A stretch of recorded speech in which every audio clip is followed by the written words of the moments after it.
2 News.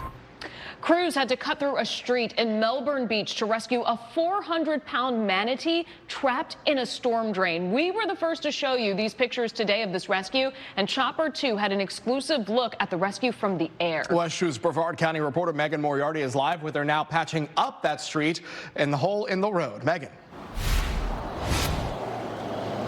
And the good news tonight is that manatee is now recovering at SeaWorld. Like you mentioned, 400 pounds and about 213 centimeters in length. That's about 7 feet, so like the size of your refrigerator. The roadway is now all patched up, but imagine that large animal underneath this cement block here. Took crews all day to fix this up, but the question still remains, how did it get here? How did it get there? It's the question on most people's minds. How in the world did this manatee end up in a storm drain in Melbourne Beach? I just thought it was another little repair they're doing. And that's what city crews were doing when they discovered the 400-pound gentle giant. Chopper 2 flew over the scene late Monday, where fire rescue crews worked to rescue the big guy who is stuck inside what's called a baffle box inside a storm drain. Baffle boxes collect trash and debris so it doesn't end up in the Indian River Lagoon. But instead, it captured a manatee. His uniqueness of being stuck in a storm drain is very unique. It's something that even shocked SeaWorld zoological specialist Mallory McCormack. But it's not totally far-fetched. It has happened before. It could be the manatees need to find warm water, so maybe he was trying to find warm water somewhere. But it's hard to say exactly what the cause was. It's also unclear how long he was stuck there, but the team at SeaWorld is hopeful for a full recovery, saying he's already showing great signs like eating. Just wonderful is the first word. Beautiful. I'm glad that they saved him. 2 News.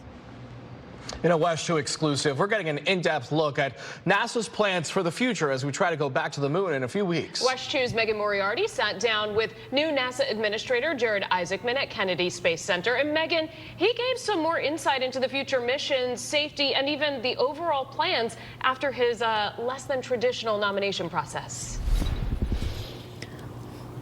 Administrator Isaacman says that he wants to work towards more efficiency here at NASA. During our one-on-one interview, we talked about the future upcoming mission of Artemis 2 that's going around the moon and future missions into deep space and eventually Mars. Good afternoon. Good afternoon. Thank you so much. Really appreciate it. Megan Moriarty, nice to meet you. Nice to meet you as well. We're going to have you sit over here. Newly sworn in NASA Administrator Jared Isaacman sat down for an exclusive interview to outline his plans for the Artemis program and future space exploration. Kind of looking to the future, can you take us to the future and explain the benefits here for Americans, for all Americans, for a lunar base? You know, as I mentioned before, every president for 35 years has said we are going to get back to the moon and chart a course for Mars. And as taxpayers, we spent over $100 billion to do so. And it's about time we deliver. And this time, when we deliver, we are not just going back there to plant the flag and leave our footsteps.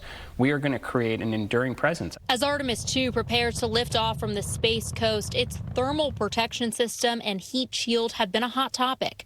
During Artemis 1, the Orion spacecraft's heat shield experienced char loss. Chunks of protective material broke off during re-entry. With astronauts on board Artemis 2, it's critical they're safe. The heat shield has to do its job. There's no plan B capability. Artemis 1, our heat shield did not perform entirely as expected. That's normal in human spaceflight, that we are going to engineer a solution and not get an outcome that is directly in line with our predictions. That's why we do test flights. Isaacman touted his astronaut experience, having gone to space twice. He says he deeply cares about the issue. After dialogue with experts and more testing, his confidence is reaffirmed. We have modified our reentry profile, and we have regained margin to safety, and I feel very good about that with Artemis 2. Now, Artemis 3, we're rolling in different improvements. But we will never stop doing that. That's the idea. Never stop listening to the data, learning how you can do things better, and roll them into subsequent designs. Artemis 2 will pave the way for Artemis 3 and beyond. For some, it's hard to picture how that will benefit humanity. This is a step on a great journey. We're going to do and learn an awful lot on the moon, and that is going to set us up well for future ambitious missions to Mars and beyond.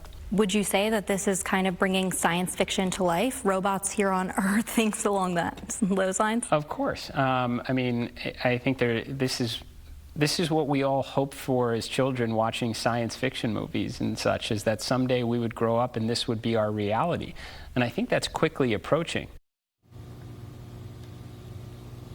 Artemis 2 is set to roll out from the VAB here behind me this weekend. And we talked with Isaacman for 15 minutes. It's hard to put all of that into a 2-minute special on air. So we have more coming up at 6. I spoke with Isaacman about the possibility of bringing NASA headquarters here to the Space Coast, as well as SpaceX's Starship rocket that is expected to come to our Space Coast at the end of the year. So that's coming up at 6. Covering the Space Coast live at Kennedy Space Center, Megan Moriarty, West 2 News.